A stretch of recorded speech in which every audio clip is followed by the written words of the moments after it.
আসসালামু আলাইকুম গাইস।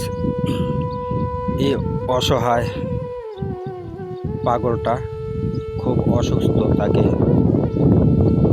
হসপিটালের বারান্দায় রাখা হয়েছে এবং তাকে স্যালাইন পুস্ট করা হয়েছিল। ওর অস্থিরতার কারণে স্যালাইনটা সঠিকভাবে দেওয়া যাচ্ছে না। দেখেন একবার, তার দুই হাত দুই পা বেঁধে রাখা হয়েছে। তো সবাই এই পাগলটার জন্য দোয়া করবেন, আল্লাহ যেন তাকে সুস্থ করে দেয়। আসুন আমরা তাদের পাশে দাঁড়াই, তাদের সহযোগিতা করি।